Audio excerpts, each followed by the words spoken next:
Vocês já pararam para pensar como era viver na Grécia Antiga? Parece um sonho. Berço da democracia, um monte de arte, mitologia vibrante e uma arquitetura de cair o queixo. Grandes mentes como Aristóteles e Platão estavam lá, fazendo avanços incríveis. Mas hoje vamos dar uma espiada no lado sombrio dessa história. Spoiler, você provavelmente não duraria muito tempo por lá. Imaginem essa situação. Você está lá na sua vida, tranquila, cuidando da sua fazenda ou trabalho duro como artesão, e de repente toca o sinal de que a cidade precisa de você para ir para a guerra. Isso era realidade entre 800 e 500 antes da Era Comum. Não tinha esse negócio de exército profissional lá não, viu?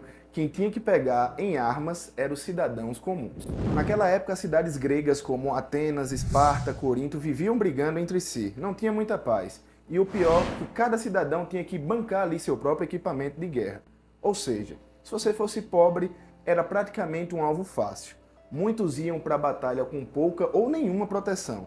Era quase um boa sorte, Deus te ajude. Se você tivesse um pouquinho mais de grana, poderia comprar ou até herdar uma armadura da família. Isso significa que você se tornaria um hoplita, um soldado de infantaria pesada na Grécia. Agora, ser um hoplita era até que uns status ali na época. Eles carregavam lanças, escudos enormes e usavam ali armaduras que incluíam um peitoral e um capacete.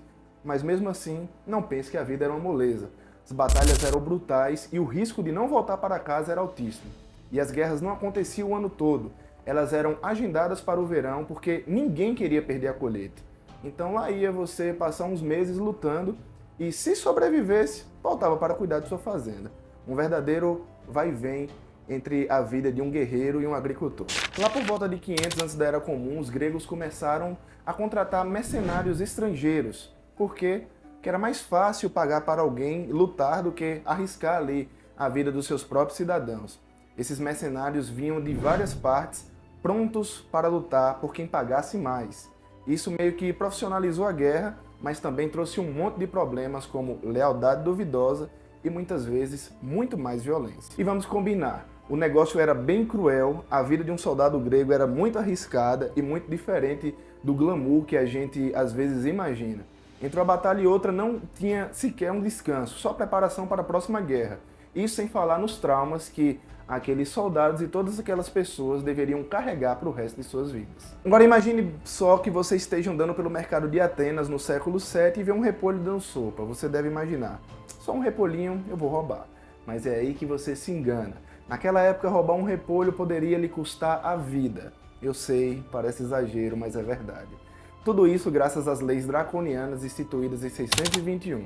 Essas leis foram criadas por um legislador chamado Draco, e olha que o nome dele não poderia ser mais apropriado porque as leis que ele impôs eram duríssimas. A ideia era colocar um fim no caos legal que existia antes, quando não havia um conjunto claro de regras e cada um poderia fazer justiça com as próprias mãos. Draco veio com a proposta de estabelecer a primeira constituição escrita de Atenas e com isso ele botou ali ordem na casa, mas de um jeito bem cruel. Qualquer crime, por menor que fosse, poderia resultar em pena de morte ou escravidão. Não importava se você roubou um repolho ou cometeu um assassinato, a punição era quase sempre extrema.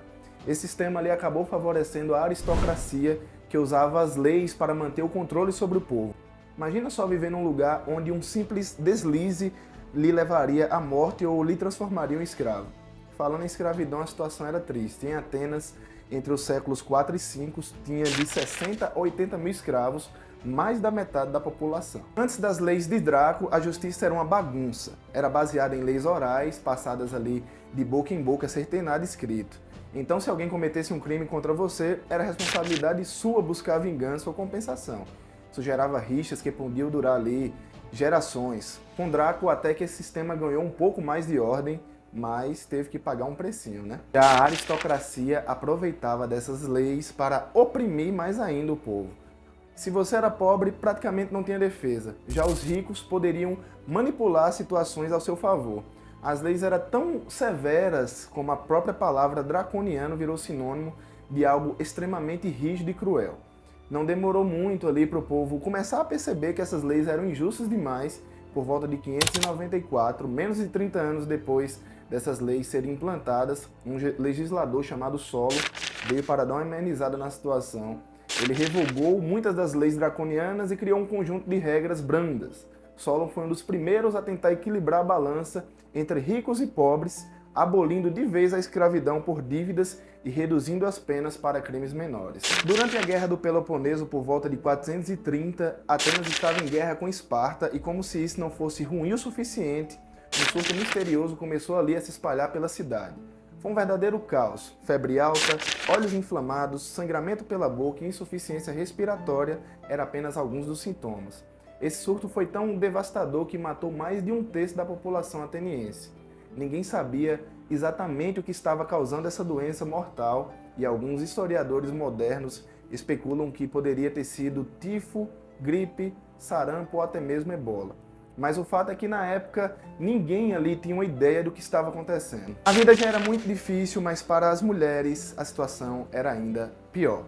Elas adoravam se maquiar, mas o problema é que os cosméticos ali da época muitas vezes continham chumbo. Isso mesmo, chumbo. Esse ingrediente causava ali desfigurações horríveis e doenças graves. A pele corroía, surgiam cicatrizes e, para piorar, elas acabavam usando mais maquiagem para esconder os danos, criando um ciclo vicioso. E a pressão para se manter bela era enorme, porque afinal a palavra cosmética vem do grego cosmética com K, que significa arte de adornar. E não pensem que os homens eram livres dessa obsessão também pela aparência. Muitos também usavam ali maquiagens para realçar suas feições e parecer mais jovens. Só que ninguém sabia ali do perigo que estavam correndo ao aplicar essas substâncias ali tóxicas no rosto. Se tratando de medicina, se preparem para escutar uma das coisas mais absurdas da Grécia Antiga. A medicina estava entrelaçada com a religião. Não tinha essa de separar ciência e fé. O deus Asclépio, por exemplo, era adorado como um deus da cura. E muitos templos eram dedicados a ele, onde as pessoas iam ali buscar tratamentos milagrosos. Qualquer um poderia se declarar médico, não havia necessidade de uma formação ali específica e os tratamentos eram bizarros, para não dizer o mínimo. Um dos mais comuns ali era a sangria, que era baseada na teoria dos 4 humores: sangue, bile amarela, bile negra e fleuma.